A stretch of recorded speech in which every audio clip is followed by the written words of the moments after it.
Very good morning to all of you who have joined the day two of the online certificate program conducted by Spectrum Institute of Science and Technology. So today you'll be having short sessions on these topics. So as per the agenda, you'll be having the first lecture on culturing and inoculation techniques along with a practical demonstration conducted by Ms. Dilushi Sureka, followed by a lecture on applicability test and practical demonstration by Ms. Nimesha Saniviratna. And finally, you'll be having a guest lecture on applications in microbiology by Mr. Kasun Atanaik. The session will be, we will remark the end by a Q&A session where you can pose your questions and clarify your doubts at the end. So first, I would warmly welcome Ms. Dilushi Sureka to start the session. Ms. Sureka, over to you.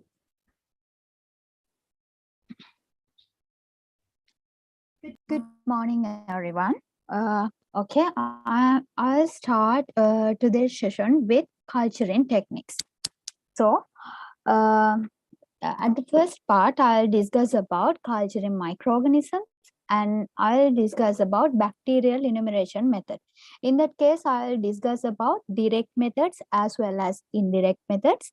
Under direct methods, I'm going to discuss about cell count, colony count, membrane filter technique, and under indirect methods, I'll discuss about turbidity measurement and MPN technique. Firstly, we will discuss about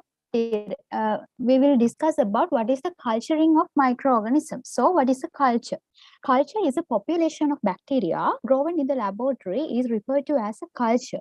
There are two types of culture. In here you can see the first one is the pure culture and the second type is mixed culture. So pure culture contains only one single type of bacteria, whereas a mixed culture contains two or more different bacteria. When we talk about culturing steps, all the culturing steps should be performed aseptically. Why? To ensure that unwanted bacteria and fungal contamination is kept out of an important culture. Then, when talk about microbiological techniques, you have to be familiar with the term which is known as subculturing. So, when talk about bacterial cultures, those bacterial cultures must be periodically transferred or subcultured to new media to keep the bacterial population growing. So, microbiologists use the subculturing techniques to grow and maintain bacterial cultures, also to obtain pure cultures and to observe colony morphology and to determine the number of viable microorganisms. Then I'm going to explain you about colony morphology. When talk about bacteria, different bacteria give rise to colonies that may be quite distinct to the bacterial species that created it. So by looking closely at the colony growth on the surface of a solid medium, characteristics such as surface texture, transparency, and the color of or hue of the growth can be described. So as you can see in this image, right, there are several colony sizes. In here, you can see based on the colony size, there are several types.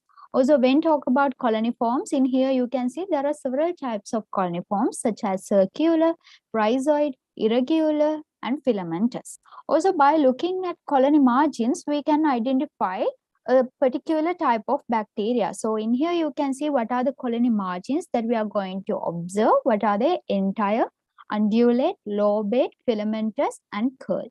Also, we can observe colony elevations as well. In here, you can see there are several types of colony elevations that we can find when observe bacterial colonies, microbial colonies, in order to identify a particular type of bacteria. Well, then I'm going to explain you about bacterial enumeration method. Bacterial enumeration is we are going to count the bacterial load present in a particular sample. So there are two types of, basically there are two types of bacterial enumeration method. What are they? Direct methods and indirect methods. Under direct methods, I am going to explain you about total cell count, viable count, membrane filter technique. Then under indirect methods, I am going to explain you about turbidity measurement and MPN technique. Let's discuss about direct methods first. So under direct methods, we are going to talk about total cell count. When talk about total cell count, as I mentioned earlier, it's a direct growth estimation method. So in that case, we count both dead and living cells present in a particular sample. For that, we use special counting chambers. In here you can see Petrov Hauser counting chamber and hemocytometer. In here you can see Petrov Hauser counting chamber, and in here you can see hemocytometer. These counting chambers are in known depth with a grid on the bottom. In here you can see. Right? Then the other type of direct method is viable count. Viable count is also known as plate count or colony count. In that case, we count only live cells, not count any dead cells. In here, we use an assumption. What is the assumption? In here, we assume that one cell gives rise to a single colony of bacteria. So, by looking at the plate, we assume that a single colony represents a single bacterial cell. So, the colonies are counted and the results are expressed as colony forming unit. Okay, then I'll explain what is the method of viable count, viable cell count. First of all, you have to prepare a dilution series of the sample to be estimated. Then you have to plate on nutrient agar using either pour plate method or spread plate method. Then you have to incubate those plates at 37 Celsius degrees, and then you have to count the number of colonies appeared on plates. So then we express the count the number of colonies as colony forming unit. In here, you can see how to prepare a dilution series, right? In here, you can see the sample that we have provided to count the microbial count. Get the microbial count. In here, firstly, we have to get 1 milliliter of the sample, and then we have to transfer it to a test tube containing 9 milliliter of the diluent. Then we have to vortex it in order to prepare homogenized solution, and it represents -1 dilution. Then if you want to prepare -2 dilution, you have to transfer 1 milliliter from prepared 10 to the power -1 dilution and then into the test tube that contain 9 milliliter of the diluent. Then you have to vortex it in order to prepare a homogenized sample. It represents -2 sample. So by following the same procedure, you can prepare further dilutions as well, right? This is the basis of preparation of a dilution series.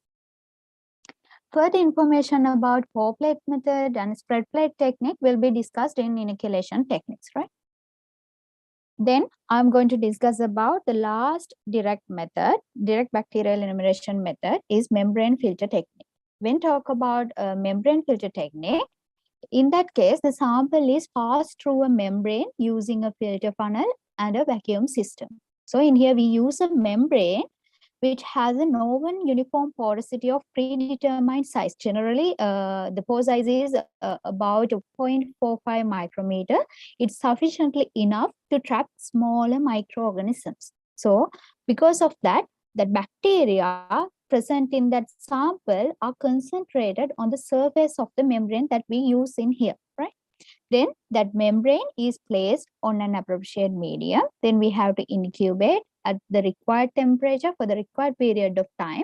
And then we can observe colonies on the plate, right? In here, you can see the diagram of a membrane filtration unit. According to that, in here, you can see this is the upper part of the membrane filtration unit. And in here, you can see the middle part. And in here, you can see the lower part. So we have to add the sample into the upper part of the filtration unit. And in here, you can see we have placed the membrane in order to trap microorganisms present in the sample. In here, we apply a vacuum, right, in order to create a vacuum condition and carry out carry out the process. So after the completion of the filtration, you have to transfer the membrane into the onto the culture medium, and then we have to close the lid and we have to incubate. Right?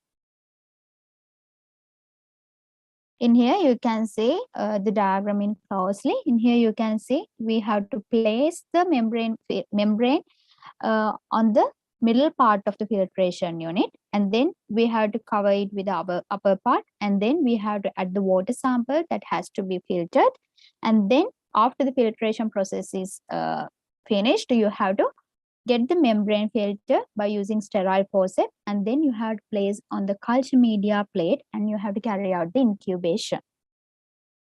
In here you can see a real image of a membrane filtration unit, and in here there are some filter papers, right?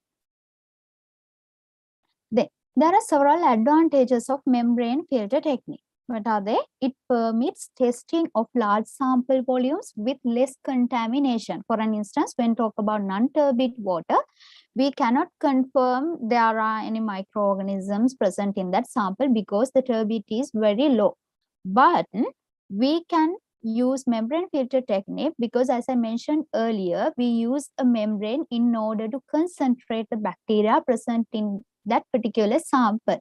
Because of that, it permits testing of large sample volumes with less contamination because it concentrates bacteria on the filter paper that we use. Right?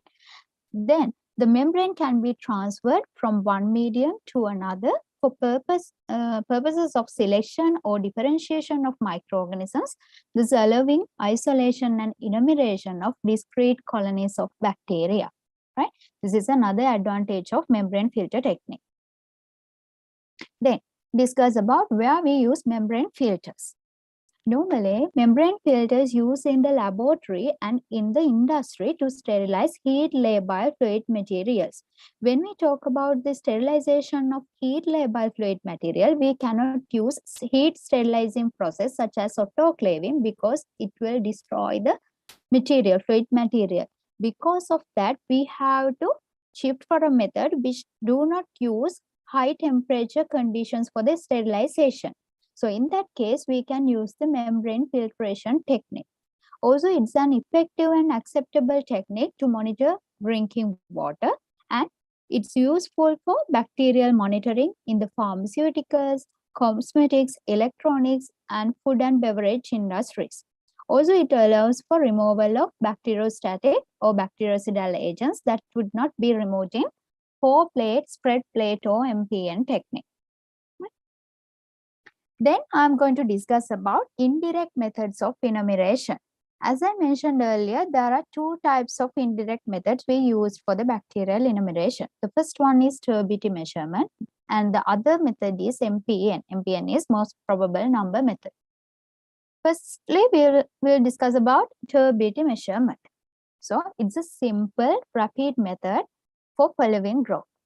In here, we use a spectrophotometer to determine turbidity, in other words, the cloudiness, by measuring the amount of light that passes through a suspension of cells. So, if there are more bacterial cells present in a particular sample, it means that we can see more turbidity, more cloudiness in the sample.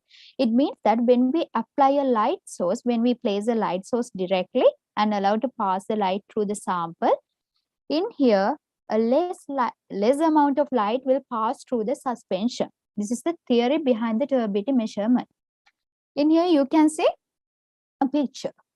So I'll explain it further. In here, you can see this is the blank. So there are no any microorganisms. So it's a clear sample, right?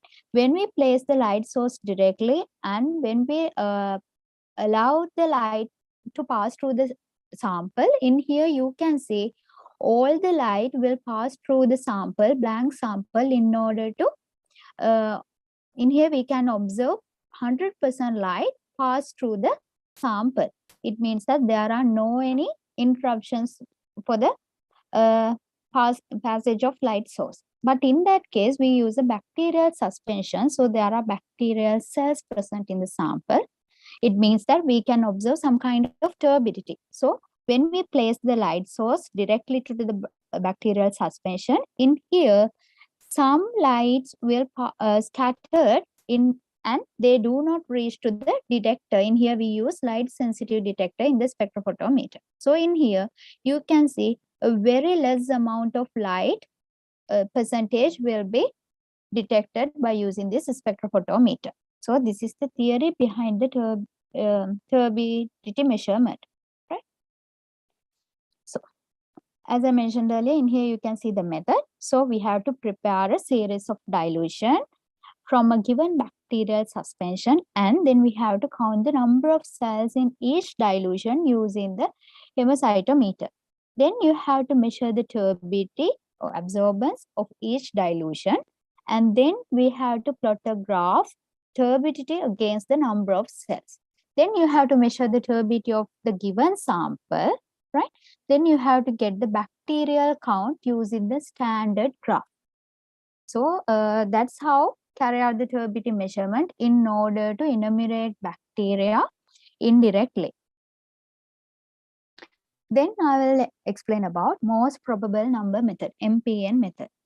In here, the number of microorganisms in dilute samples, normally when we talk about why we use most probable number method, normally when we talk about the number of microorganisms in dilute sample is usually too low to be detected by plate count methods or other counting methods described thus far, right? Because of that, for these specimen, microbiologists routinely use the most probable number method, in the other word, MPN method. It's a statistical procedure for estimating the number of viable microorganisms present in that sample. MPN method often used for water and food samples, and it evaluates detectable growth by observing changes in turbidity or color due to the microbial metabolic activity. In here, when we talk about a typical application of this MPN method is the estimation of the number of coliforms present in the sample of pond water. So in here we observe the presence of coliforms, right? When we talk about coliforms, they are gram-negative rod-shaped bacteria and they have an ability to ferment lactose. So this characteristic will be used in the MPN method, the ability of coliforms to ferment lactose, right? The presence of coliform in water is considered as a sign of contamination by fecal matter, because when we talk about coliforms, they can present in our intestinal tract. So if a particular water sample contains coliform, it gives a sign of contamination of that water sample by fecal matter. Right? Then I'll explain the principle behind the MPN method. In here, as I mentioned earlier, we use the characteristic of bacteria, coliform bacteria, that they have an ability to ferment lactose. So in order to produce acids and gases, right? When we talk about coliforms, there are two types of coliforms, fecal coliforms and non-fecal coliforms, right? Both fecal and non-fecal coliforms have an ability to ferment lactose at the temperature value of 36 plus or minus 1 Celsius degrees in order to form acids and gases. But when we talk about fecal coliforms, for an instance, when we talk about E. coli is the fecal coliform bacteria. Those fecal coliforms have an ability to ferment lactose in order to form acids and gases at high temperatures such as 44 plus or minus 0.1 Celsius degrees, right? When we talk about fecal coliforms, right, they only fecal coliforms can ferment lactose at high temperature, whereas non-fecal coliforms cannot do it at this temperature. So in here we use the difference in temperature in order to identify the presence of fecal coliforms, right?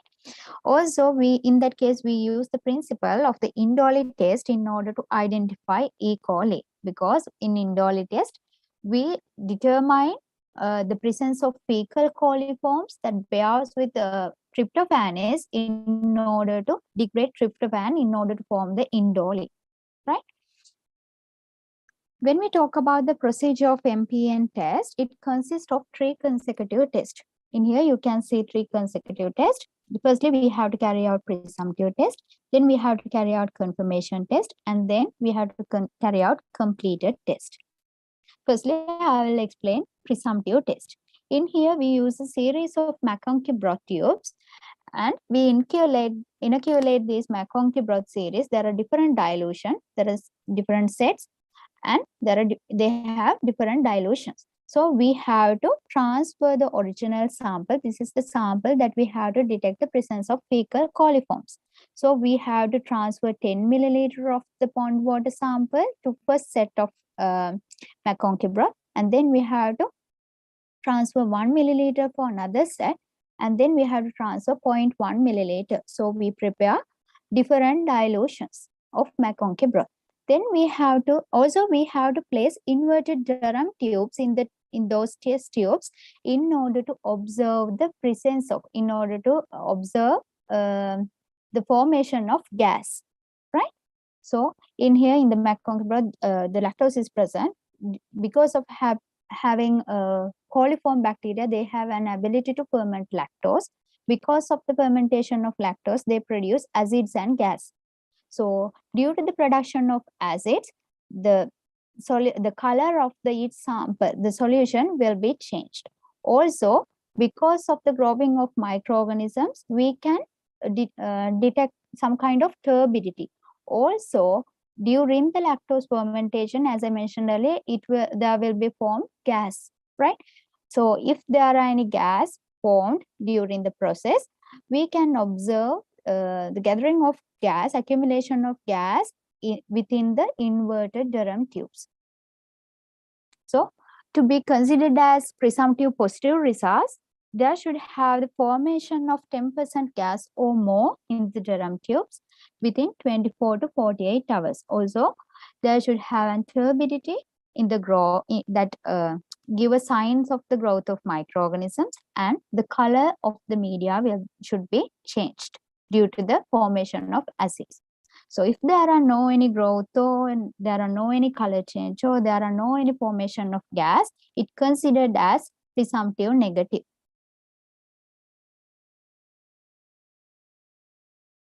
Then I'll explain confirmed test. When we talk about confirmed test, this test serves to confirm the presence of coliform bacteria when either a positive or doubtful presumptive test is obtained.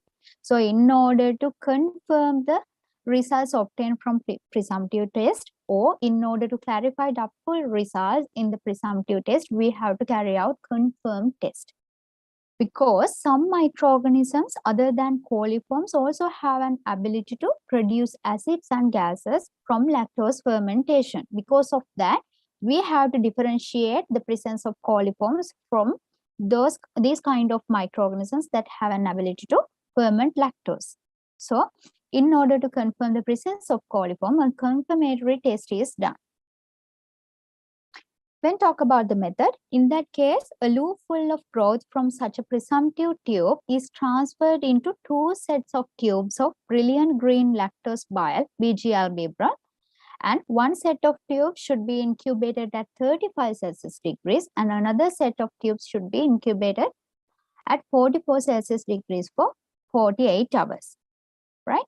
As I mentioned earlier, only fecal coliforms can ferment lactose in order to form acids and gases at high temperature, such as 44 Celsius degrees. So by providing 2 different temperatures in here, actually in 35, both fecal and unfecal coliforms can ferment lactose in order to produce acid and gases.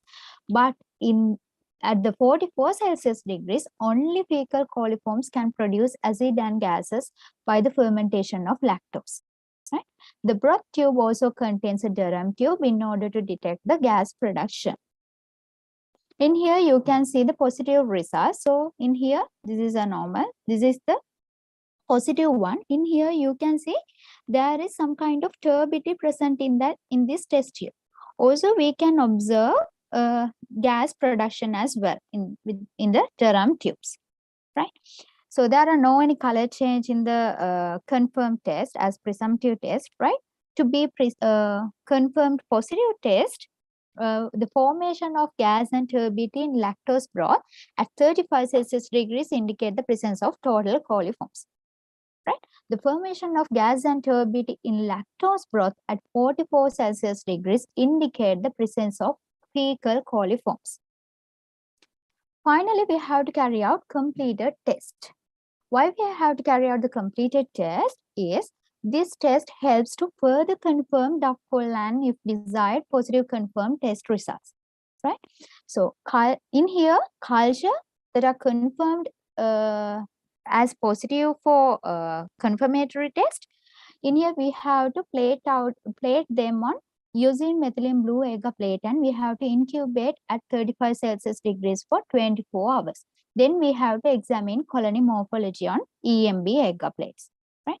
Also in here, we have to perform indole test to confirm the presence of fecal coliforms. When we talk about indole test, actually in here we detect the presence of fecal coliforms indirectly by checking the presence of tryptophanase enzyme. Because when we talk about fecal coliforms, they bear tryptophanase enzyme. So if we use tryptophan solution and if we add a sample, if there are fecal coliforms are present, it means that tryptophanase enzyme is also present. So that tryptophanase enzyme can convert, right? Can hydrolyze the tryptophan into indole. Then if we add coax reagent, we can observe red colored oily layer at the top of the broth. In here, you can see how indole positive result can be observed. So there is a cherry red color ring at the top of the broth. This is the indole negative one. Also, when we talk about EMB plates, fecal coliforms such as E. coli, they produce colonies with a greenish metallic sheen. Also, it differentiates from other non-fecal, non-coliform colonies. There are no sheens in non-coliform colonies. In here, we can confirm the presence of fecal coliform bacteria. Also, by having indole positive results, we can further confirm the presence of the fecal coliform bacteria in the sample.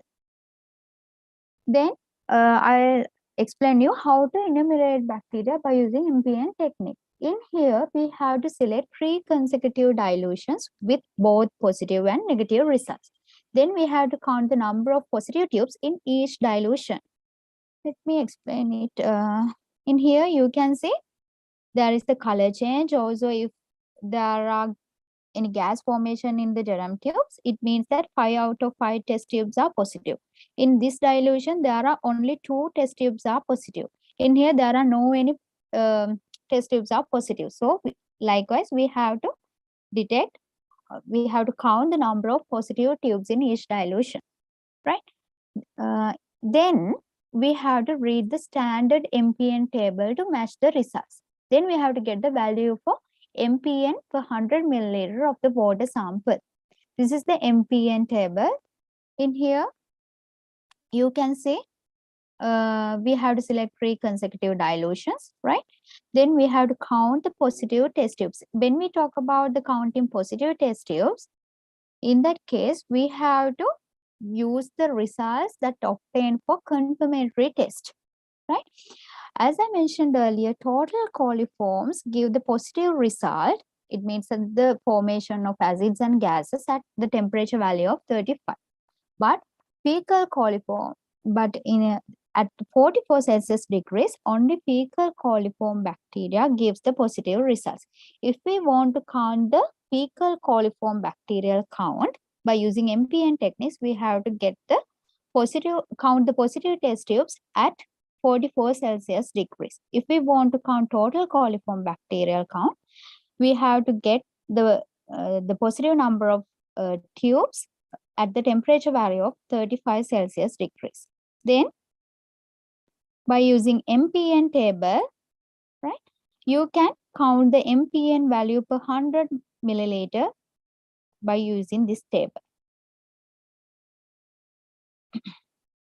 So, when we talk about uses of MPN method, it's a commonly used in estimating microbial population in soils, water, and agricultural products. Also, the technique is particularly useful with samples that contain particulate material that interferes with plate count enumeration methods. Right? Also, it has also been suggested as a consideration for an alternative method to trend environmental monitoring stats, and also useful for counting bacteria that reluctantly form colonies on agar plates or membrane filters but grow readily in liquid media. These are the uses of MPN method. Okay, now I'm going to share with you some videos regarding to membrane filter technique and the preparation of dilution series. Let me share the video.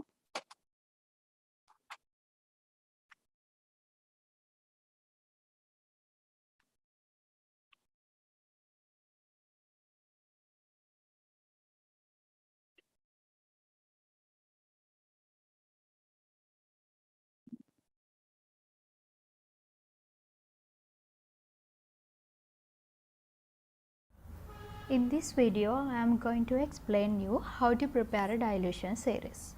Firstly, you have to weight the given solid sample. For that, turn on the analytical balance.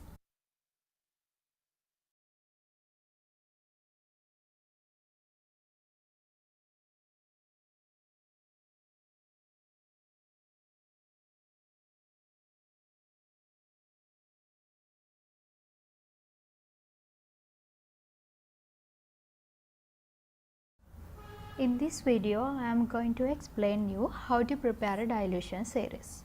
Firstly, you have to weight the given solid sample. For that, turn on the analytical balance and tare it after placing the empty watch glass.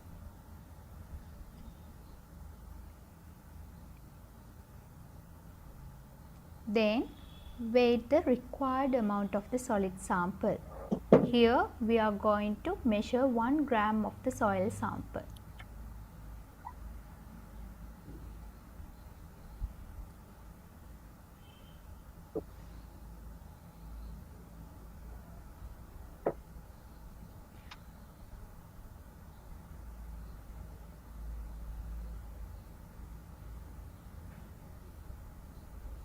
After that, transfer the measured sample into the test tube containing 9 ml of the diluent.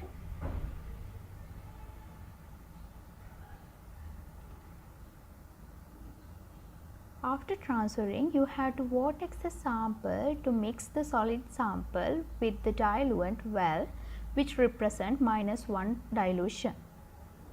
To prepare -2 dilution, you have to get another sterile micropipette tip and then transfer 1 ml of the -1 dilution into the test tube that contain 9 ml of the diluent.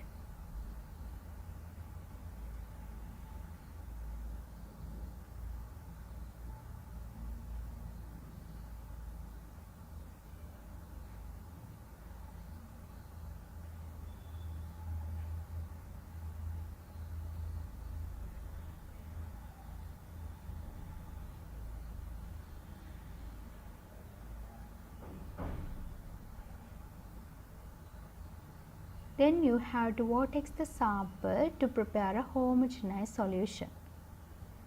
To prepare -3 dilution, you have to transfer 1 ml of the -2 dilution into the test tube that contain 9 ml of the diluent.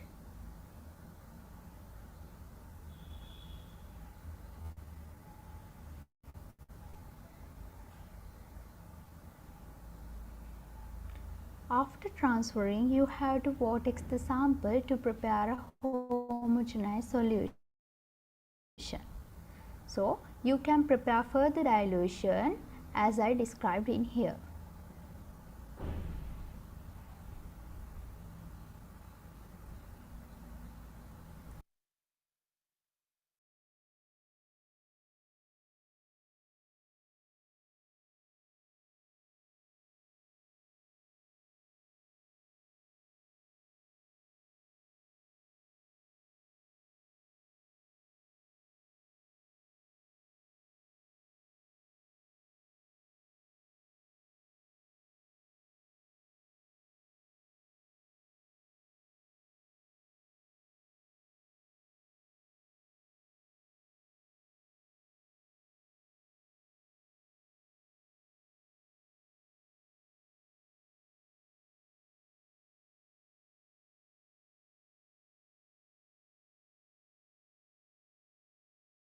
In this video, I am going to explain how the membrane filtration technique is done in our laboratory.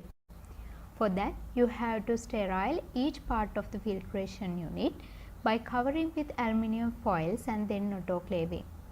Firstly, get the middle part of the unit and place it on the collector flask, which is the lower part of the unit.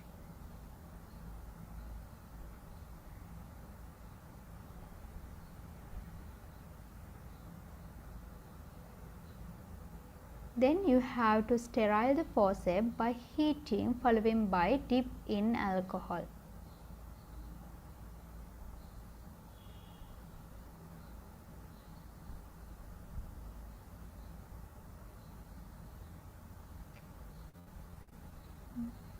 By using that sterile forceps, get the sterile filter paper and place on the middle part of the filtration unit properly.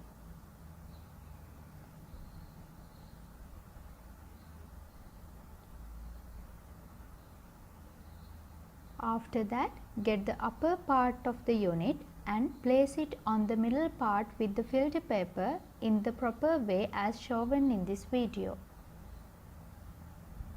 Finally, you have to fix all the parts using a clamp.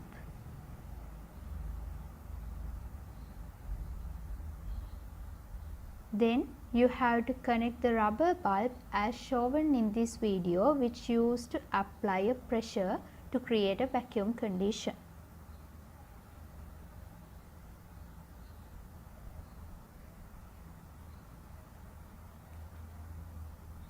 Then you have to get a sterile micropipette tip and transfer 1 milliliter of the sample into the upper part of the filtration unit dropwise.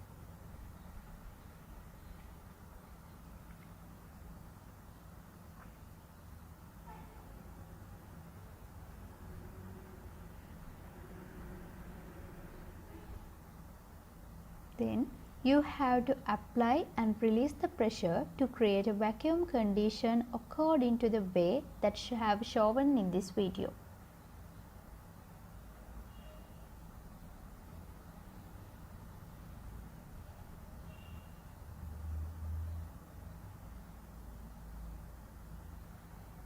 Now you can see how the filtration is happening.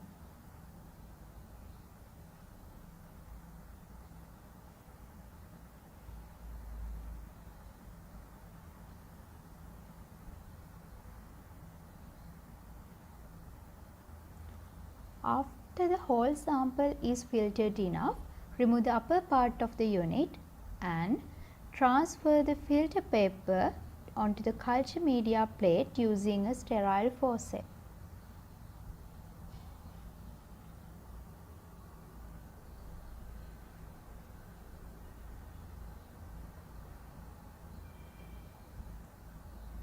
In this step, do not invert the filter paper when placing on the media plate.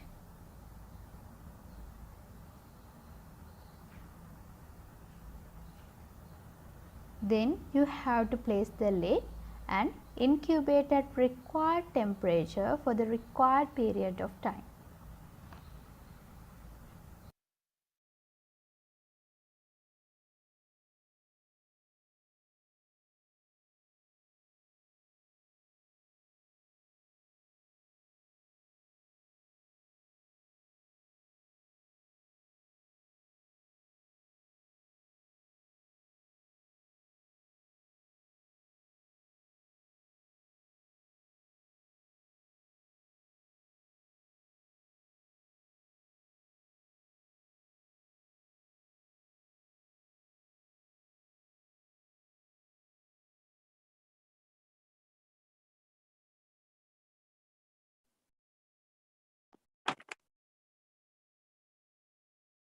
Okay. I hope you get a better idea about membrane filtration technique and how to prepare a dilution series by those videos, right? So now I am going to explain you about inoculation technique that we are using in our microbiology laboratory. So in here I'm going to discuss about Several types of plating technique. What are they? Plating as inoculating technique, other inoculating technique such as streak plate technique, spread plate technique, also pour plate technique. And then I'm going to discuss about how to carry out agar stab technique, agar slant technique, and finally I will discuss how to carry out point inoculation technique. So in our microbiological practicals, we use different inoculation technique. So as I mentioned earlier, there are different methods of inoculation used in bacteriology. However, in here, these are the most common methods we usually carry out. Right? Firstly, I will explain how to perform strict plate technique. So strict plate technique is used for the isolation into a pure culture of the organism, mostly bacteria, from a mixed population. In here, the inoculum is streaked over the agar surface in such a way that it thins out the bacteria. So it dilutes the sample. As the original sample is diluted by streaking it over successive currents, the number of organisms decreases. So we can get very isolated, well-isolated colonies by carrying out strict plate technique. Usually, by the third or fourth quadrant, only a few organisms are transferred, which will give discrete colony forming unit. In here, you can see how to do a strict plate technique. So, firstly, you have by using sterile inoculation needle, you have to get the bacteria colony that you have to carry out strict plating, and then you have to place at a point of new culture media plate. Then you have to carry out streak plating in this pattern, and at the end of the session I'll play a video. So by looking at video you can get a better idea how to carry out streak plating, how to draw lines, a set of lines like that. So in here you can see finally you can get well isolated colonies, and this is the objective of carry out streak plate technique, because when we have to get isolated colonies of a particular bacteria, we should perform streak plate technique. And the other technique method is spread plate technique. The spread plate method is a technique to plate a liquid sample containing bacteria so that the bacteria are easy to count and isolate. A successful spread plate will have a countable number of isolated bacterial colonies evenly distributed on the plate, because firstly we have to get the sample, and here we have to spread 0.1 milliliter of the sample when we perform spread plate technique. And then we have to pour the sample, 0.1 milliliter of the sample, onto the solid medium. And then by using sterilized glass spreader, you have to spread the sample evenly over the surface of the media, right? Then we have to incubate the plate, right? Incubate the plate, and then we can observe the growth of microorganisms evenly on the surface of the culture media plate. Then we can get the we can count the bacteria. When we talk about pour plate technique, pour plate method is usually the method of choice for counting the number of colony forming bacteria present in a liquid specimen. Because the sample in here, we mix the sample with the molten agar medium, so because of that, the bacteria will form colonies on the surface as well as within the media as well. Let me show image. In here you can see when we perform pour plate method, firstly we have to get the empty sterilized petri dish. Then we have to pour bacterial sample. In here we use 1 milliliter, with compared to spread plate method. In spread plate method we use 0.1 milliliter. So in here we use 1 milliliter of the sample. So then after pouring the sample, then we have to pour liquid nutrient or agar, and then we have to mix it well with the sample, bacterial sample. Then we have to incubate the plate. So in here you can see in spread plate technique, only microorganisms only grow on the surface, but in that case colonies grow on agar surface and subsurface, right? So When we talk about pour plate for a dilution series, firstly, we have to prepare a dilution series as I described earlier, and then you have to add 1 milliliter from each dilution to each separated plates, and then you have to add molten agar, and then you have to mix it, so have to mix, and then you have to incubate. In here, you can see how with the dilution, colonies will be formed. In here, when we increase the dilution from 10 to the power minus, when the sample is diluted more, right? And the bacteria in here, you can say with compared to -2 and -3 plates, in here you can see in -3 plate have low number of colonies with compared to -2. Then I'm going to explain you about agar stab inoculation. In here, you can see different kind of media. Normally, we prepare agar plates to carry out plating techniques such as spread plate, streak plate, or pour plate. Also, in here you can see agar slants. This is the side view of a agar slant. This is the front view of a agar slants.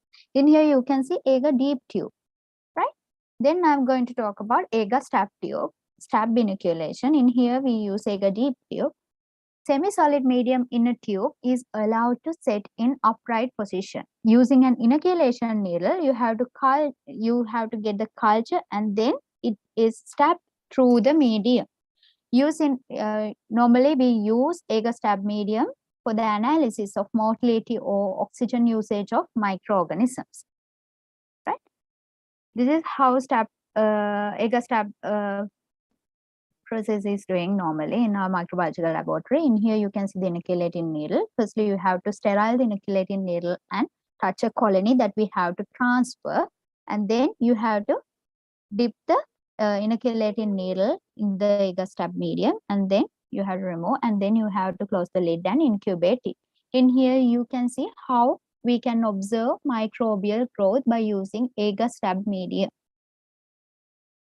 When we talk about agar slant technique, right? Agar slants are a form of solid media generated from the addition of a gelling agent such as agar to a broth culture and allowing it to solidify in a slanted position. So as I mentioned earlier, in here you can see what is the side view and how we can observe agar slants in its front view, right?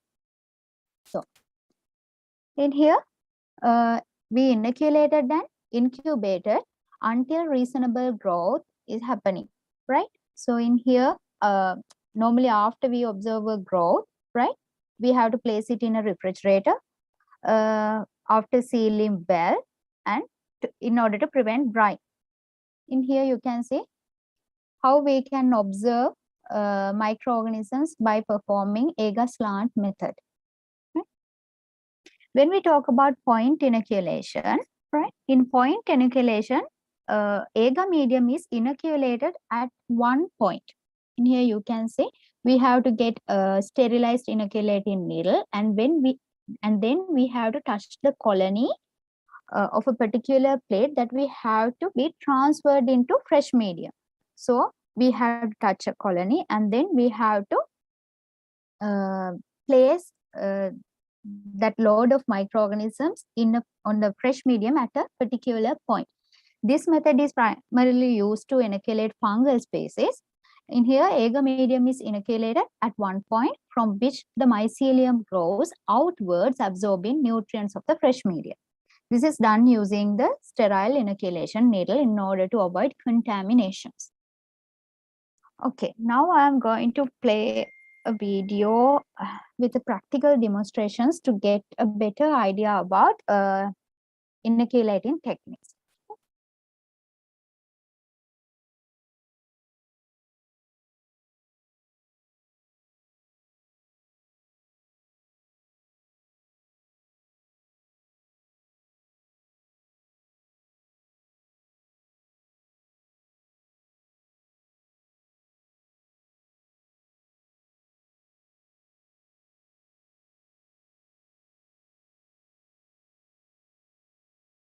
Firstly, I will explain how to perform pour plate technique.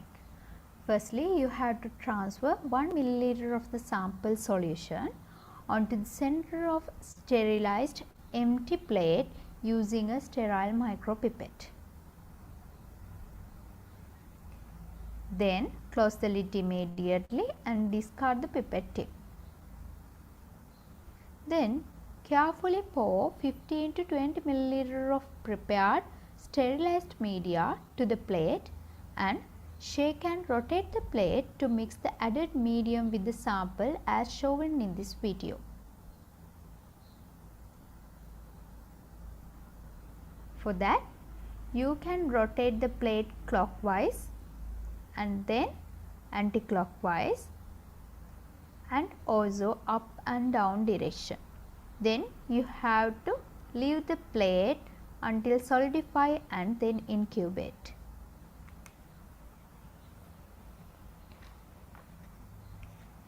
When doing spread plating, you have to transfer 0.1 milliliter of the sample solution onto the center of previously prepared sterilized culture media plate using a sterile micropipette. Now you can see how spread plating can be done.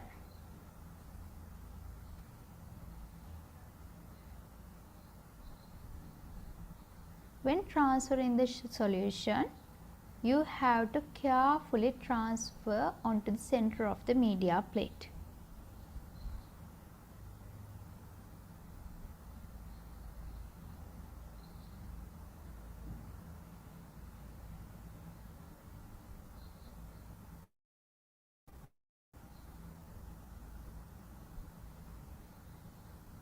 Then by using a sterilized glass spreader, spread the sample throughout the surface of the culture media plate by rotating the plate with fingers periodically during mixing to ensure the proper mixing.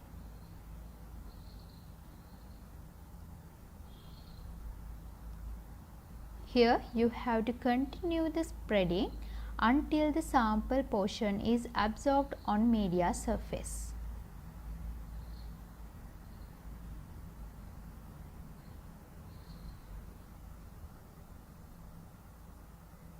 After spreading, you have to close the lid and incubate the plate.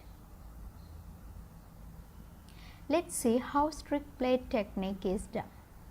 This is the culture plate that you have provided to transfer. Firstly, you have to sterile the inoculation loop as shown in this video and allow it to cool to room temperature.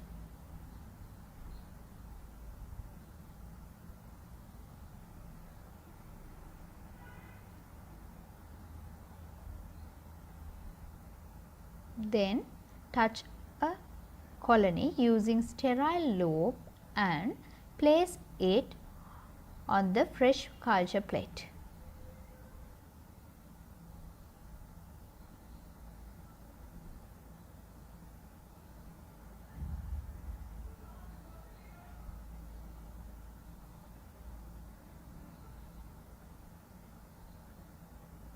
Then you have to sterile the loop again as shown in this video and allow it to cool to room temperature.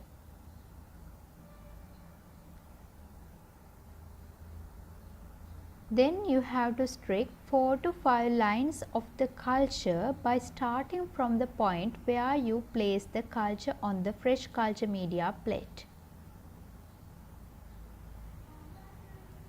Then you have to rotate the plate by 90 degrees and draw another set of straight lines starting from the end point of each previously drawn line using sterile loop.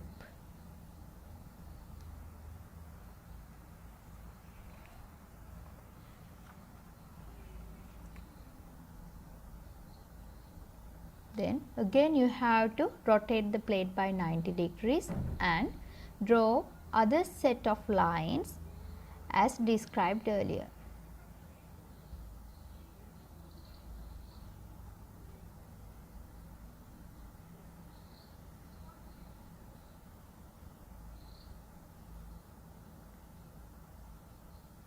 Finally, you have to draw the isolation line which streak to the middle of the plate.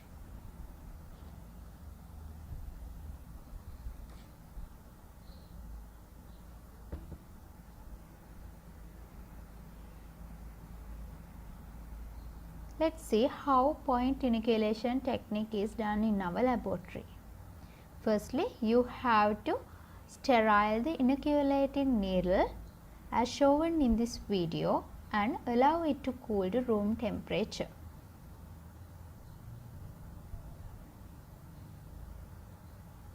Then you have to touch a colony as shown in this video, and then you have to inoculate it at a point of the fresh culture media plate. Then close the lid and incubate the plate.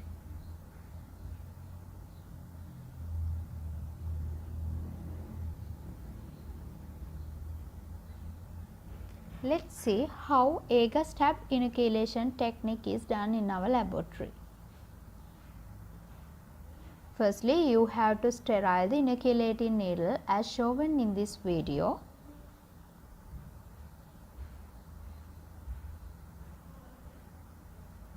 And then you have to allow to cool the inoculating needle to room temperature. Then touch a colony of the media plate as shown in this video, and culture is stabbed through the media.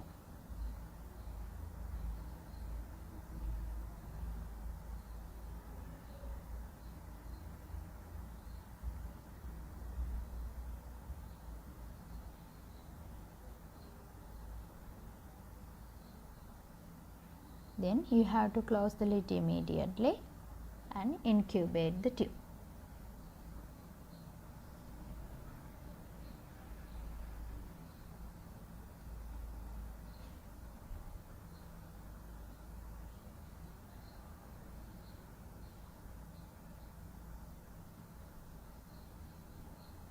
Now let's see how inoculate a slant. Firstly, you have to sterile the loop and allow to cool to room temperature. Then touch the surface of colony using that sterile loop and put it on the bottom of the slant on the surface.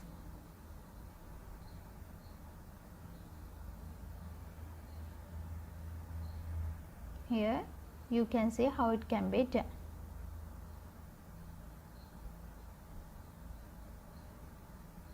Then you have to streak back and forth as you go up the tube.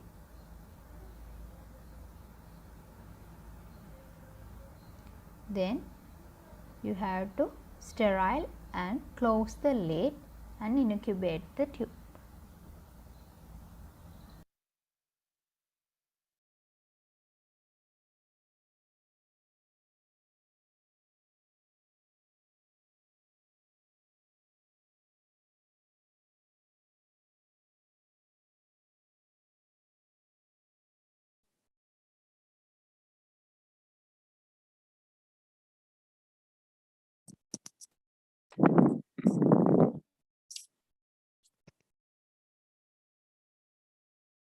Okay, that is the end of the first part of our today's session. So I would like to invite Ms. Nimesha to continue the other session, other part of the session.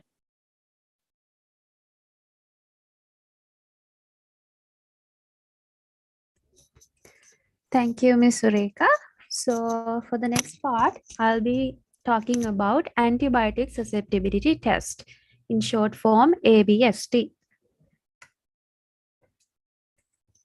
So under this topic, first we'll learn the definition for antibiotics and the types and the mode of different types of antibiotics, and the antibiotic resistance as well as antibiotic susceptibility test or ABST test, which is in use in medical microbiology labs. So what are antibiotics? So I think you all have heard about Alexander Fleming, who discovered the first known antibiotic, penicillin, in the history of microbiology. So antibiotics, so they are kind of secondary metabolites produced by microbial cells. So the cells produce these chemicals and secrete them from their cells to the external environment. So they are kind of antimicrobial substances against bacteria. So that is why they are known as antibiotics. So anti means against.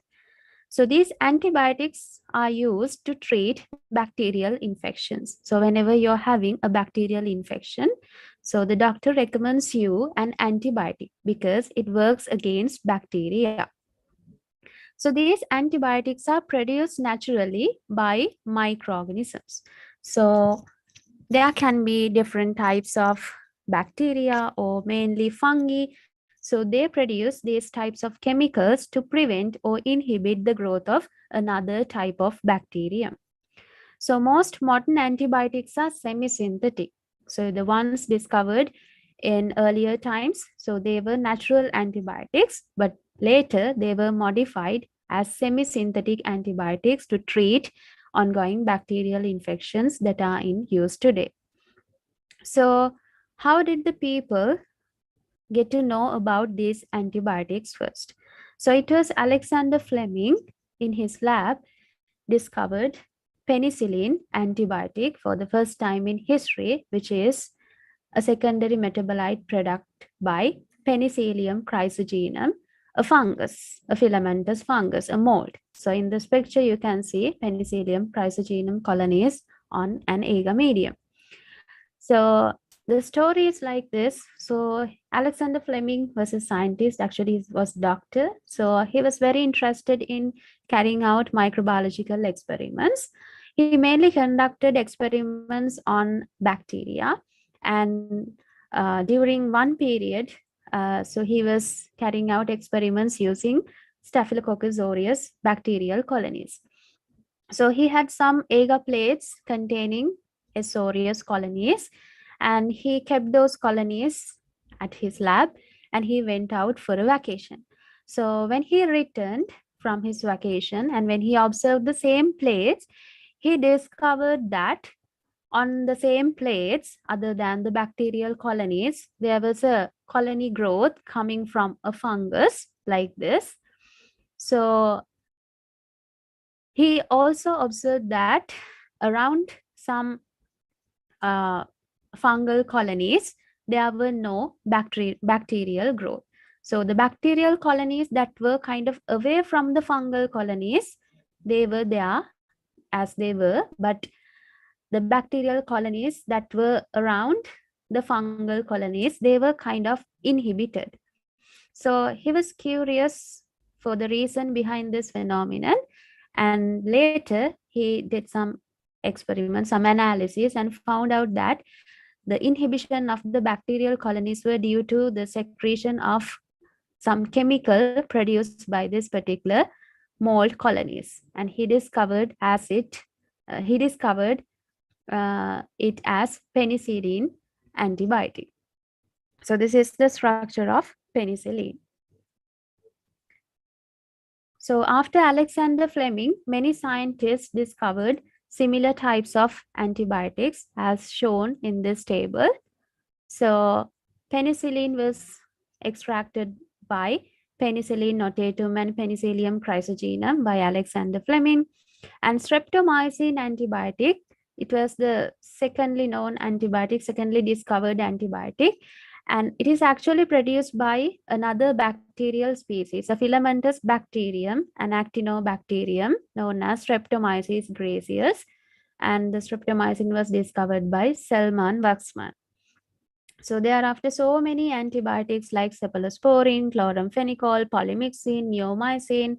So as you can see in this table, so many types were discovered from many different fungi and bacterial species that could act against, inhibit, or prevent the growth of another type of bacterium.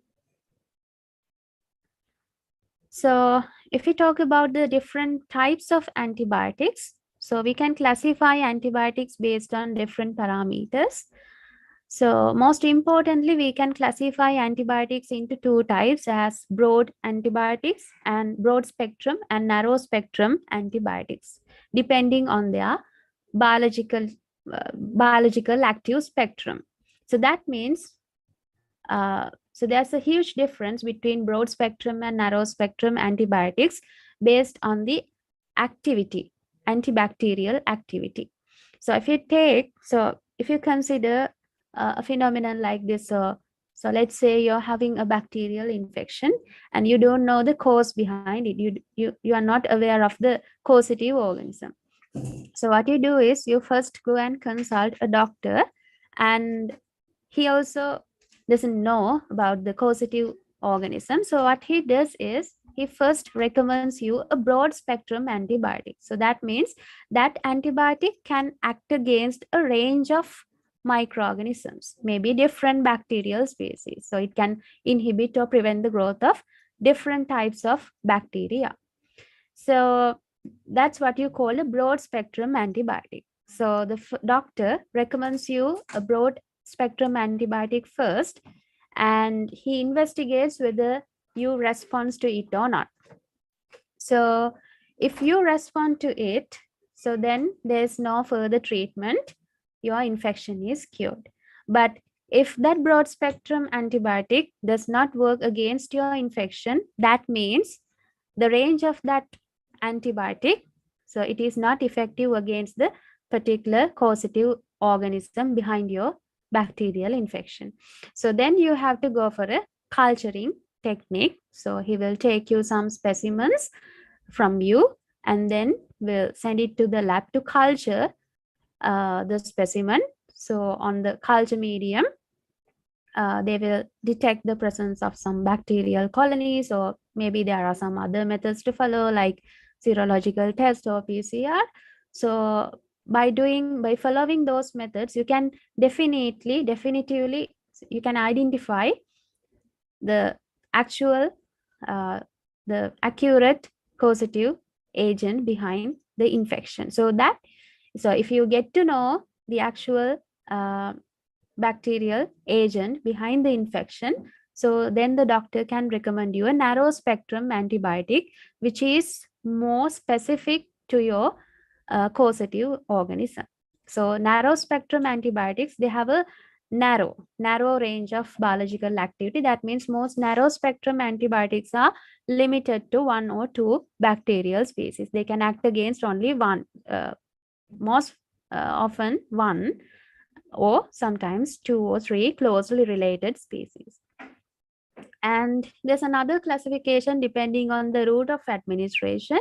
So some antibiotics, they are injectable, so they are in the form of vaccines, and some antibiotics, so they are not injectable. So injectable means so you have to administer it into your blood, and some antibiotics, they are not available in the injectable form, so they are available in the oral supplementary form. So you have to take it as oral supplement, and then it will pass through your digestive tract and will absorb to your blood. And depending on the type of activity, we can classify antibiotics as bactericidal antibiotics and bacteriostatic antibiotics. So there's a difference between these two types. So bactericidal means it's much more effective for killing a particular bacteria. So let's say you're given an antibiotic for a bacterial infection, and that antibacterial antibiotic is bactericidal. So that means it completely kills the bacterial cells inside your body. And the difference between bactericidal and bacteriostatic antibiotics is that bacteriostatics are not that much effective. They might inhibit or prevent the growth of the bacterium, but if you remove that particular antibiotic from the medium, again the bacterial population can grow. But if you administer a bactericidal antibiotic, even though you remove it at a later stage, the bacterial population will not continue to grow. So if we consider the mode of action of different antibiotics, these antibiotics possess different mechanisms of action upon the interaction of the antibiotic with the cell surface, followed by penetration into the cell an action at the target site. So that means for different antibiotics, they have different targets on the cell surface or in the interior of the cell. So their mode of action depends on their target and it depends on the penetration into the cell. So for an example, so here you can see different targets of antibiotics in a microbial cell, in a bacterial cell. So these antibiotics like beta-lactam antibiotics like penicillin. So beta-lactam is a group of antibiotics which mainly contain penicillin antibiotics that have a beta-lactam ring in their structure, and glycopeptides, bacitracin. So these kind of antibiotics, their target is the cell wall. Specifically the synthesis of peptidoglycan. So now we know that the main component in the bacterial cell wall is peptidoglycan. So when you administer these types of antibiotics, what they do is they go and bind to specific receptors in the cell, on the cell surface of the bacterial cell, and they try to inhibit the synthesis of peptidoglycan. So they are known as cell wall synthesis inhibitors, where their target is the cell wall. So there are some other types in which the target is the cell membrane. So they disrupt the cell membrane synthesis. And some interrupt the synthesis of proteins or vitamins like folate synthesis inhibitors, for example, sulfonamides. And some can inhibit the activity of ribosomes like tetracyclines, aminoglycosides, and amphinicols. So they will try to inhibit the ribosome activity, so thereby inhibiting the protein synthesis. And some act as RNA synthesis inhibitors, and some act as inhibitors of DNA-dependent RNA polymerase enzymes and DNA gyrase enzymes. So some of the cell activities, some of the cell metabolic activities like protein synthesis, DNA replication. So when these activities are inhibited, the cell cannot function properly. So that's how the cells are inhibited or they are killed due to the action of the antibiotics. So in these days, you might have heard this term a lot, antibiotic resistance. So what is antibiotic resistance? So now we know that antibiotics are kind of chemicals secreted by microorganisms to prevent or inhibit the growth of another type of microorganism. So these respond to antibiotics using different mechanisms. So now you already know about the mode of action of antibiotics and how they kill the cells, how they inhibit their growth. But on the other hand, there are some microorganisms who develop resistant mechanisms to overcome these actions of antibiotics. So that is what you call antibiotic resistance of microorganisms. So they can develop mechanisms by themselves to resist the effectiveness of these, to resist the effect of these antibiotics. So these bacteria, they develop resistance to antibiotics mainly due to the differences in cellular structure, composition, physiology, and formation. So I'll explain it in detail later. So if you consider the mechanisms of resistance, we can classify it into two types: intrinsic resistance and acquired resistance. So there are some bacteria, they have some inherently acquired resistance mechanisms within their cells. And there are some bacteria, they naturally do not own any antibiotic resistant mechanisms, but if they receive any antibiotic containing plasmids from other organisms, maybe through the conjugation, through the sexual reproduction, so they might also acquire the same antibiotic resistance that was in the plasmid they received from the host cell. So this is an illustration of different mechanisms of bacterial resistance to antibiotics. So in this image, you can see different types of mechanisms that a bacterial might possess to overcome the effect of to overcome the effect of antibiotics. For an example, so you can see that in this picture, there's an efflux pump. So these efflux pumps are actually protein channels. So if they have these types of efflux pumps that can pump the antibiotic molecules that are received by the cells again out of the cells, so they can be resistance to certain antibiotics. So the antibiotics, so when they penetrate into the cell, these efflux pumps, they can remove them from the cell and release them into the extracellular environment. So if they possess these kind of efflux pumps that will remove the antibiotics from the cells, so those bacteria can become resistant to some kind of antibiotics. And there can be antibiotic altering enzymes as well. So some bacteria, when they are exposed to antibiotics, when the antibiotic molecules penetrate into the cell, they have some specific enzymes that might change their structure so that the antibiotic cannot function well within the cell. So that's another mechanism to mitigate the effect of antibiotics. And there can be antibiotic degrading enzymes as well. So whenever a cell receives antibiotic molecules, these enzymes are capable of degrading, breaking them into smaller parts. So once it is broken down, it cannot function within the cell.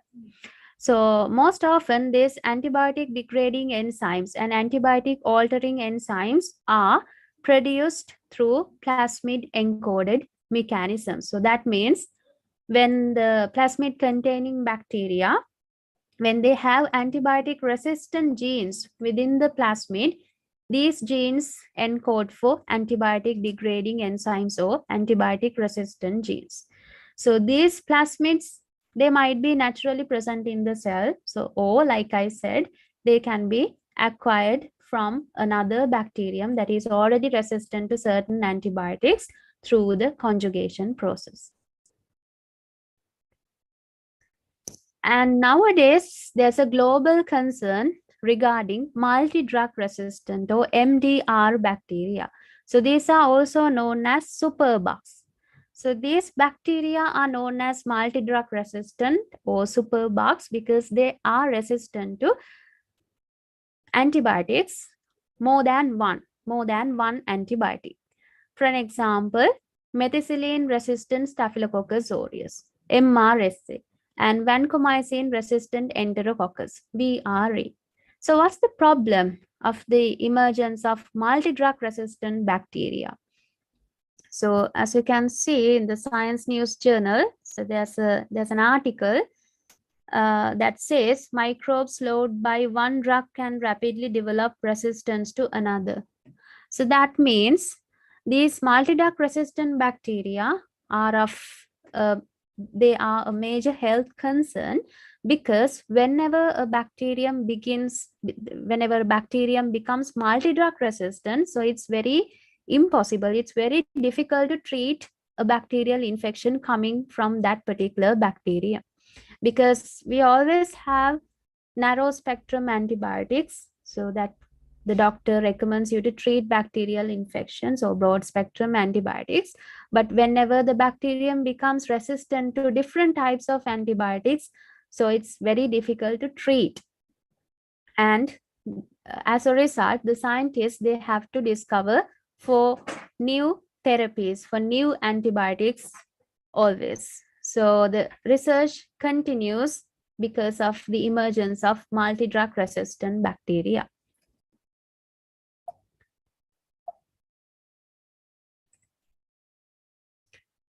So the focus on this topic, antibiotic resistance, is finally to talk about antibiotic susceptibility test or ABST. So this is a test that we can use to identify the sensitivity or resistance of a particular bacterium to a particular antibiotic under laboratory conditions. So this is used mainly in clinical medicine and determines the sensitivity or resistance of bacteria to antibiotics. So when we talk about antibiotic susceptibility tests, there are several methods available, both phenotypic methods and genetic methods. So under phenotypic methods, there is Kirby-Borer method or the disc diffusion, the commonly known disc diffusion test, and E-test, agar and broth dilution method, and mass spectrometry. And as genetic methods, we can go for very advanced genetic techniques like PCR, DNA microarray, and DNA chips. So, so in our country, so for antibiotic susceptibility test, the most commonly used technique is the disc diffusion method or the Kirby-Borer method. So we'll focus on that, but you need to know that there are other methods available. So Kirby-Borer method or the disc diffusion test, it's the most widely used ABST, antibiotic susceptibility test. So the principle of ABST, the Kirby-Borer test, relies on the inhibition of bacterial growth measured under standard conditions. So that means, so let's say you have a bacterial culture and you have some antibiotic discs. So later I'll show you a practical demonstration on how to perform this test, and in that video you will see how the antibiotics are commercially available. So they are commercially available in a disc form so that you can use it for this test. So this so like I said, so let's assume that you have a bacterial culture and you have some antibiotic discs as well, and you want to know whether this bacterium is sensitive to those antibiotics or not. So what you can do is, so you can make a bacterial lawn. So you can grow the bacterium on a surface of a suitable culture medium, and you can place those antibiotic discs at different points. And after a suitable incubation period, so you can observe their response to those antibiotic discs, like as shown in this picture. So if you see any bacterial growth around the antibiotic disc, so that means it can grow very well even in the presence of the antibiotic. So that means it is resistant to that particular antibiotic. And if you observe a clear zone around that particular antibiotic, so that means there is no bacterial growth around that particular antibiotic. So that means there's an effect from the antibiotic on the growth of that particular bacterium. The antibiotics, they diffuse through the medium and might have inhibited the bacterial growth around it. So that's why it appears as a clear zone. That is, so you call it the zone of inhibition. So that's the principle of the disc diffusion test. So this is the procedure for the disc diffusion test. So you have to prepare the bacterial suspension first from the culture that you want to test the antibacterial antibiotic resistance or the sensitivity. So for that you have to follow some standards known as McFarland standards. So the principle of the McFarland standards is that so you know, whenever we grow a bacterium in a culture, after a considerable growth, it appears there will be a cloudiness in that culture. So that means, so if you detect a cloudiness, so that means the microbe has been grown in that culture medium. So the McFarland standards are kind of standards that will allow you to have an idea about the cell concentration in your broth culture. So McFarland standards are usually prepared by adding barium chloride and sulfuric acid. So when you mix these components, so there will be a cloudiness in that tube. So that will be kind of similar to the turbidity given by a bacterial suspension in a tube. And you can measure their absorbance at 600 nanometers and can get the absorbance values. And whenever you prepare a bacterial suspension, you can compare the absorbance values you get for those tubes with the McFarland standards and you can have an idea about the approximate cell density in your sample, because there are standards for each McFarlane number. So if you have this absorbance, so that means it is kind of approximately to the turbidity given by this kind of this cell density in a microbial suspension. So if you measure the absorbance of your bacterial sample, and if you get this absorbance value, so that means it's equivalent to McFarlane standard 0.5. So you're also having a bacterial cell density equal to this value. So this standards are followed to get an idea about the initial concentration of the cell density in your sample. So after you prepare your bacterial suspension, so you have to add it into a suitable agar medium. So in this Kirby borer test, the common disk diffusion test, we use a specific medium known as Muller-Hinton agar. So we use Muller-Hinton agar for this test because Muller-Hinton agar contains a very less amount of agar, so that the antibiotics, they can diffuse very well throughout the medium. So you have to take a Muller-Hinton agar plate with the Muller-Hinton agar, and you have to place antibiotic discs on the surface of the medium where the bacterium has been grown. So first you have to inoculate the Muller-Hinton agar with your bacterial colony. So in the video demonstration, you will see how we inoculate the surface with the bacterial suspension, and then you have to place different antibiotic discs. And after the incubation, you can see any formation of clear zones around the antibiotic discs, and you can measure the zone of inhibition if there are. So finally, if you get the diameters for the inhibitory zones, so you can compare them with the interpretive standard charts, and you can get an idea about the resistance or sensitivity levels of a particular bacterium to a particular antibiotic.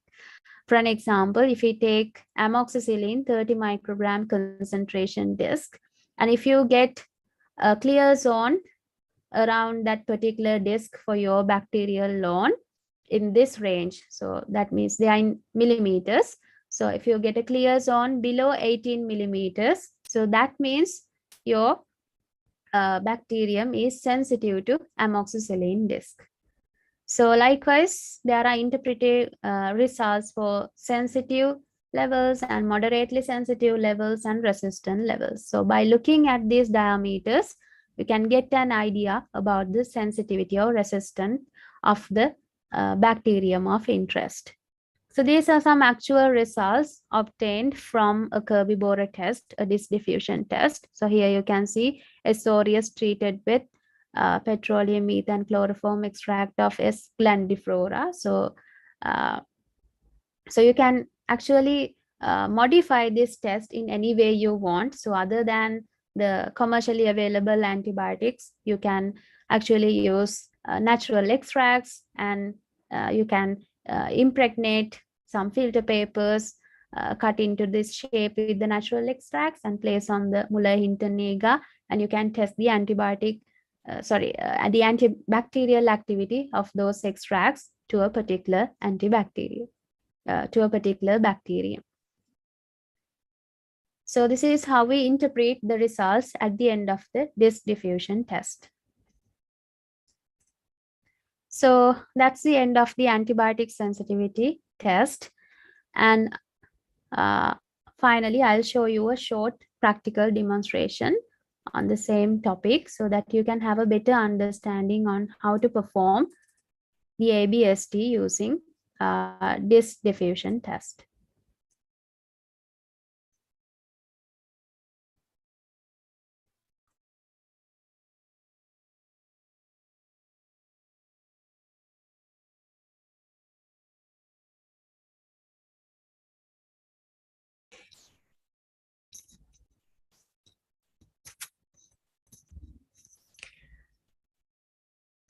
So first of all, we have to inoculate the Muller-Hinton agar plate with the pathogen that we are going to test the sensitivity or resistance of.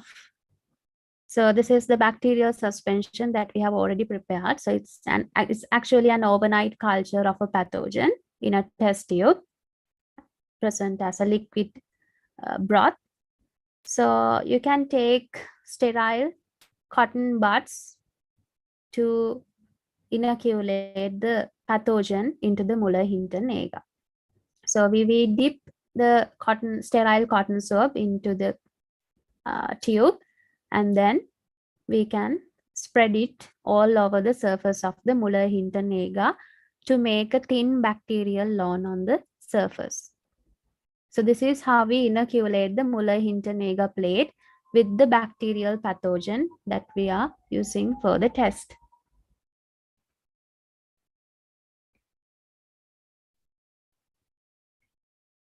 So by rotating the plate and spreading it like this all over the surface, so you can have a thin bacterial lawn on the Muller-Hinton agar surface.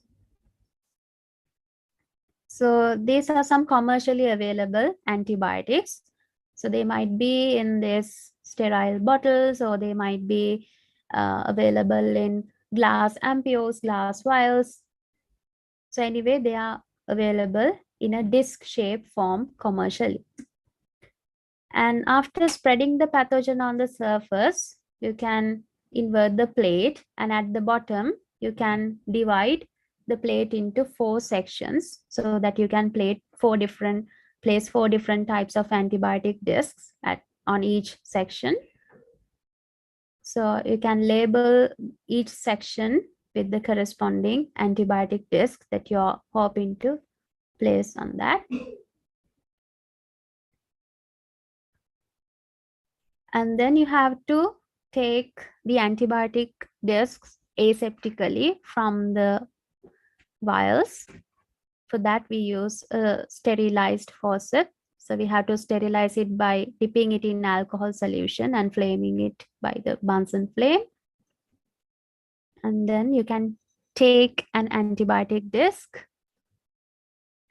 aseptically and place it on the corresponding segment, on the center of the corresponding segment. So as for the first antibiotic, we have placed amoxicillin.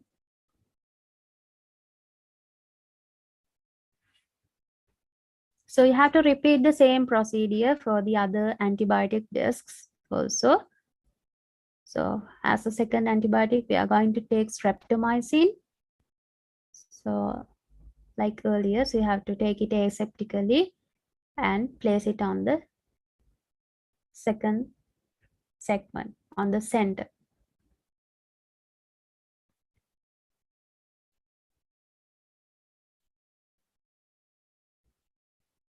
So when you do this test, you have to be very careful because you're handling a pathogen. The bacterial lawn is on the surface of your agar plate. So you have to be very careful about your safety because we always deal with pathogens when we do this diffusion test.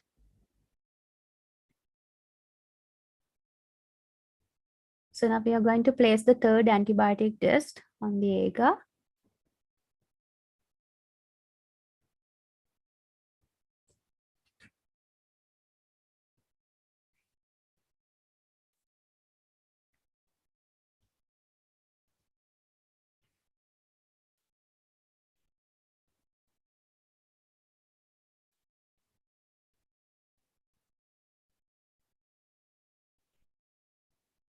And finally, the fourth antibiotic disc.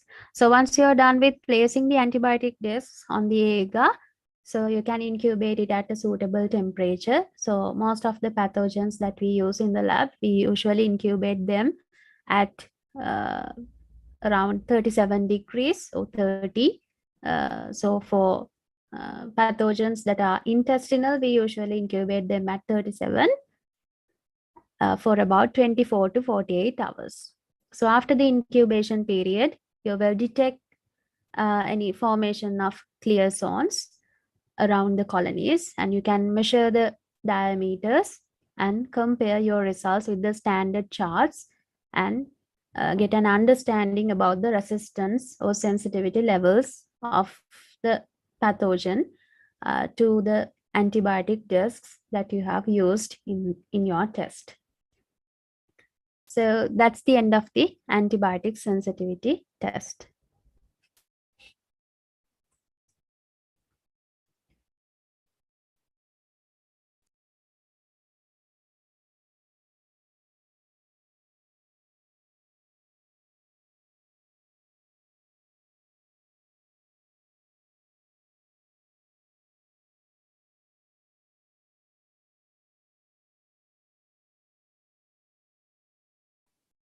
Thank you, Ms. Nimesha. Now we are going to start one of the most important part of our certificate course, which is the guest lecture on applications in microbiology. So our guest lecture will be conducted by Mr. Kasun Nattanayaka. As giving a small introduction about Mr. Kasun Nattanayaka, he completed his Bachelor of Science in Microbiology at University of Kelaniya, and recently he successfully completed his Master of Philosophy in Microbiology at University of Kelaniya. So I would like to Mr. Kasun Nattanayaka to conduct your lecture on applications in microbiology.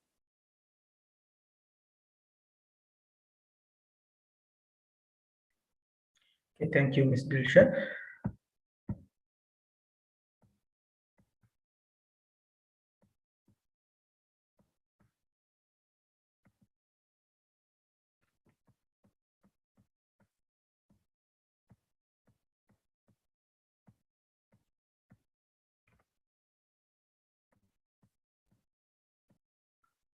Can you see the screen right now?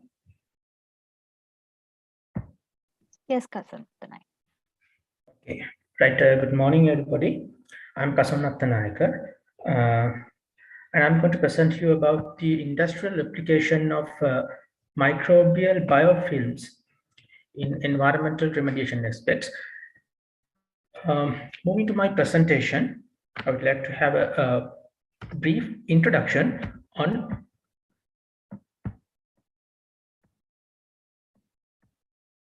environmental pollution. So, this environmental pollution is a global issue, and it can consequence many negative impacts on all the components of biosphere, including human as well as other animals. And generally, we know there are three types of pollutions. There are pollution, water pollution, and land pollution also. And so, what are the impacts on human? Well, it can impact on, can cause many hazards effects on health, like infections, allergies, and carcinogenic effects. And sometimes this can cause for the fatal threats for human. And also it can give some negative impacts on economy, because this environmental pollution directly can reduce the plant growth. That means it reduce the yield, and it requires recovery expenses and many social conflicts. So it says these environmental hazard should be remediated. So how can we do this remediation? There are three accepted methods in the world: physical methods, chemical methods, and biological methods. So the physical methods, the most common methods are absorption and filtration methods. And the chemical methods we call ion exchange, electrochemical treatments, chemical separations, chemical precipitations, reductions. So these physical and chemical methods are convenient methods, and they are conventional methods, and also it's in many industries they use as a combination. But biological methods is quite different scenario. In these biological methods, we use bacteria, algae and cyanobacteria, plants and fungi as biological agents. Let's see why these biological methods are highly important, right? Because many scientists and industries, they pay their attention on biological remediation apart from physical and chemical methods. The reason is these physical and chemical methods, they required high capital cost, and it required high maintenance and operational cost, high energy consumption, as well as it can produce sludge. So you know the sludge is another kind of environmental threat because it can has many pollutants even. So we use biological remediation. In biological remediation, most scientists, they pay attention on biofilm formations. So biofilm, they mostly produced by microorganisms, bacteria, fungi, or algae, as well as cyanobacteria. They form these biofilms. Biofilms means in IUPAC definition, they are aggregates of microorganisms which the cells are frequently embedded in self-producing extrapolymeric substances. We call that EPS, and they are adhered to the surface or embedded. So basically, they are predominant in aquatic environment as well as in terrestrial environments. And this biofilm formation has four sequences. The first step is first contact, which means you know the planktonic bacteria or planktonic organisms. They always predominant in environment, and what they do is they use their flagella or whatever the motions. They move towards the substrate, and then they form EPS, which we call self-producing extracellular polymetric substances, and then they go for an attachment process. After the attachment process, they undergo for the maturation. The maturation means that the particular biofilm become larger and larger, and then after that it undergoes for the dispersion, which means some of these microorganisms, they degrade this EPS and then freely available to move from another place. And again, in another place, if they meet another fair substrate, they produce another biofilm. So this EPS is quite like a cement in a concrete. So why these biofilms are more important? Because they provide protection from antibiotics, disinfectants, and extreme environmental conditions. And also, this can provide nutrients such as carbon, nitrogen, and phosphorus to these microorganisms which are embedded in the biofilm. And also, they can cause genetic information exchange, cell-to-cell communication, and most important thing is it has been found that these biofilms can solve organic or inorganic ions, which we can directly use for environmental detoxification or environmental remediation aspects. So to detect these biofilms, we can use many techniques. Primitively, we can use biochemical analysis using spectrophotometric analysis. And also, for the visualization processes, we can undergo for the microscopic visualizations like scanning electron microscope, we call SEM, and confocal microscopy, as well as additionally we use vibration spectroscopy. This vibration spectroscopy is hardly found in Sri Lanka, but the many other EU countries and the well-developed countries, they use these vibration spectroscope to detect biofilm formations. I'll show you some sort of images here. In this corner, you can see the biofilm formation of Escherichia coli. We call that E. coli. And you can see here these cells, which has the analyzed from this particular biofilm. So they stick firmly, and also here this is another biofilm formation in Chlorella vulgaricus. Chlorella vulgaricus means it's a microalgal. So these are SEM images. And here, this is how you look like, how it given the biofilm formation from vibration spectroscopy. This is actual images has taken from the Geobacter sulforeductans, which is mainly used for the methyl mercury production. It's an anaerobic organism. So what are the values of applying these biofilm in industries? Well, these biofilms are much more important because they require low operation and maintenance cost. And they are self-sustainability because they can produce their own nutrients. As I told you, they can, some of them produce carbon, nitrogen, and phosphorus requirements. So, and also it has been found these biofilms form zero or low pollutant generation, which means there will be no secondary pollutants, or there will be zero pollutants or less. And also it can we can take another advantage is waste recovery. What is waste recovery? Waste recovery means, in bacteria, they have special ability to convert one waste form to another waste form. So because of this conversion, some of the organisms have shown, for an example, if you take hexavalent chromium, some organisms like Bacillus subtilis, and they have a special ability to soak or bioaccumulate these hexavalent chromium from the medium, and then they can convert or reduce it into trivalent chromium. So this trivalent chromium is considered as another industrial application for industries. So we can recover these waste. So it's a additional important from these biofilms. Well, let's check, are there any drawbacks?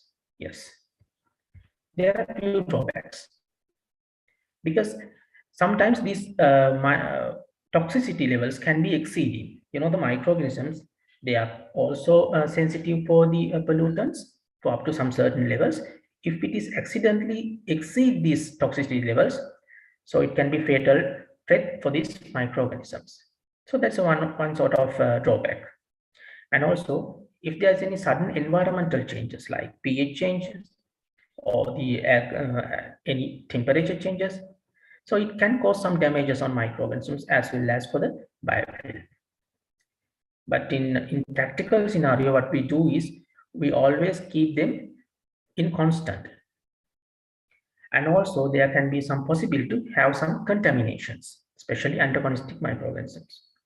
So what they do is, if there is any contamination from an alien microorganism, so the desired function cannot be performed as we expected. So these are the drawbacks. Therefore, we have to be concerned highly when we use biological remediation as well as in other remediations. So this is a practical implementation. I have taken this sketch from the Malaysian article. They have used Acinetobacter hemolytics. It's a bacteria isolated from tannery effluent. What they do is they use this microorganism to remediate the hexavalent chromium. The tannery industries or the electroplating industries, what they do in their main waste source is hexavalent chromium. It's a serious environmental threat.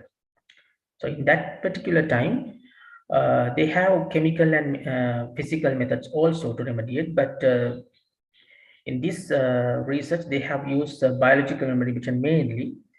So you can see here a nutrient. In this nutrient tank, they have filled with nutrient sources which is required for this bacteria, and also in the down they have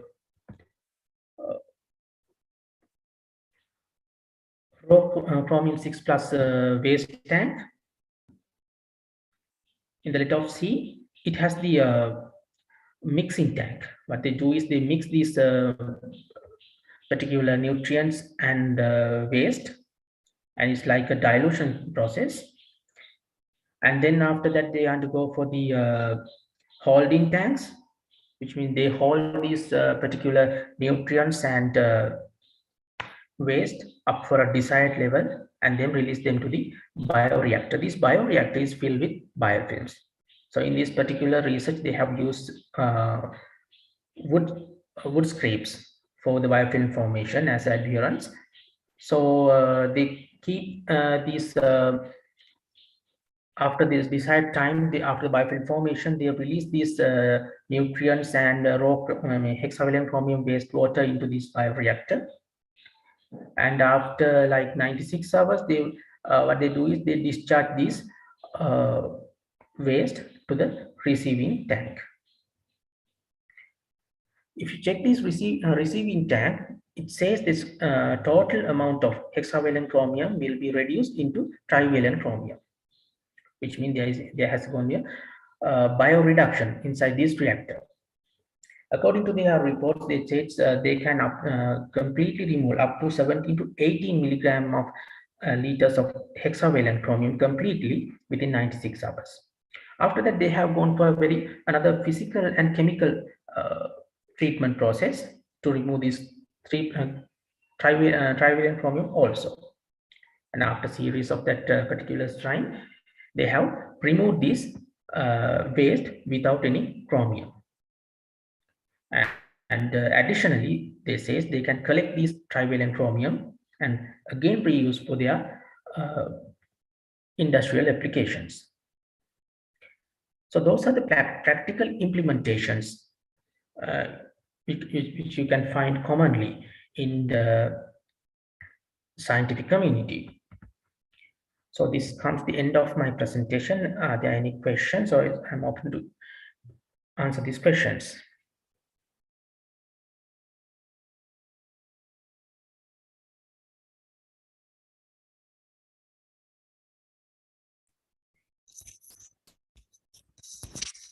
Thank you, Mr. Katsunatanaika, for your valuable lecture on biofilm formation and applications in industries. So if the participants have any questions, you can directly ask the question. So you can just put it in the chat box so we can answer.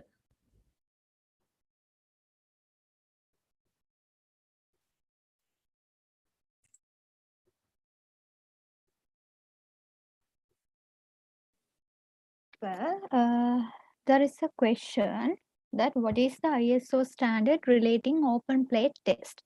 So in that case, I think open plate test is exposure plating technique, right? So when we assess the microbiological quality of the air, normally we perform exposure plate technique. So actually there is no any specific ISO standard relating open plate test, because when we talk about industrial microbiological aspects, when we assess the quality of air, we perform open plate test, but there are no any specific ISO standard. It depend on the industry, right? Also, there is a question, and can you explain why diluent using and how it's doing?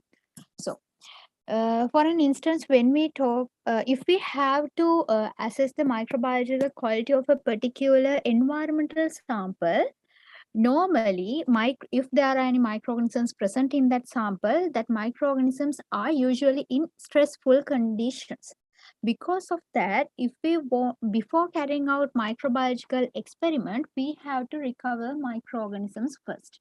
So, in order to get rid of stressful conditions, because of that, we have to carry out we have to inoculate the sample into a particular diluent. In that case, most of the time we have to use physiological saline. The way of preparing physiological saline is we have to add 0.85 sodium chloride into 100 millimeter of distilled water, right? The thing that we have to know is when we talk about physiological saline, it's an isotonic solution. It means that it's not hypertonic or hypotonic. So there is no any water comes out or water comes into microbial cells. So it retains osmotic pressure of microbial cells as it is. In that case, the aim of this technique is we are trying to recover microbial cells by providing conditions to get rid of stressful conditions, right? But in that case, we are not going to multiply microorganisms that are present in the particular sample. So these are the things that you have to know regarding the usage of diluent when we perform microbiological testing. Okay. Are there any questions?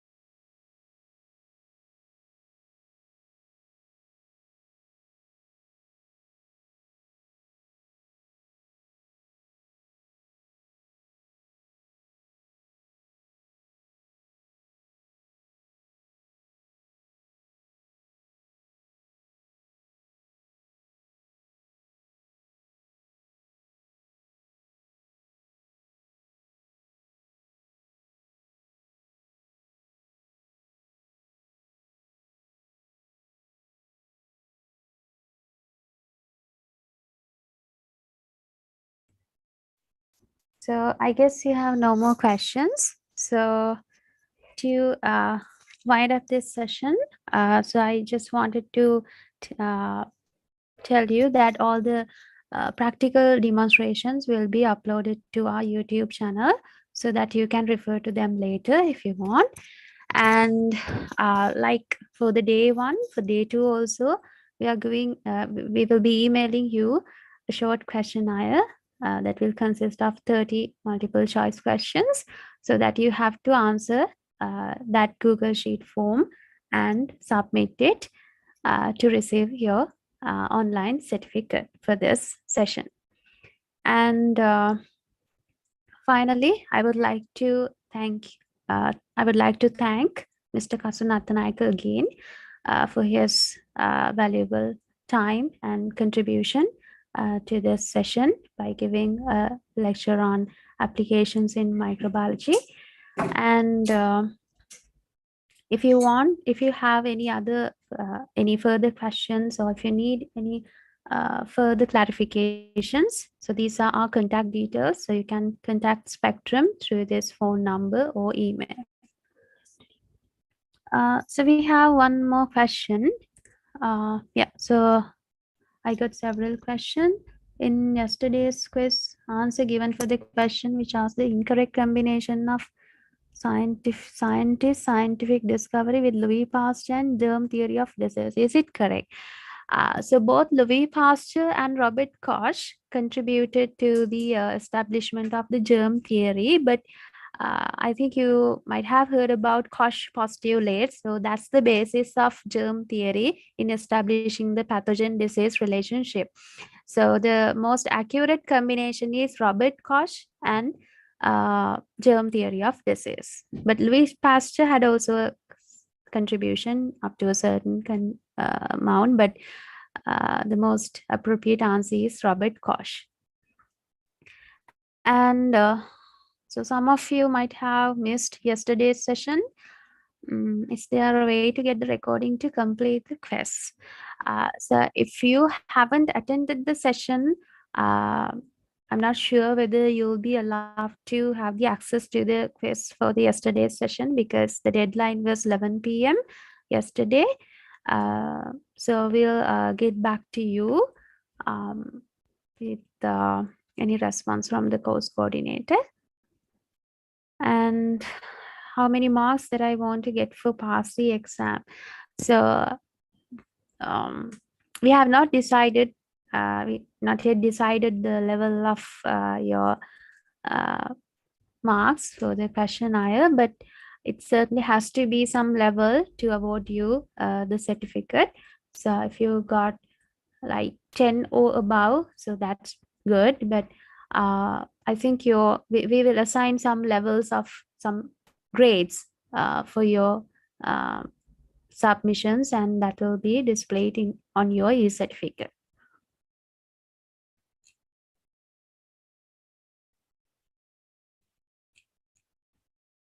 Okay, thank you very much, everyone.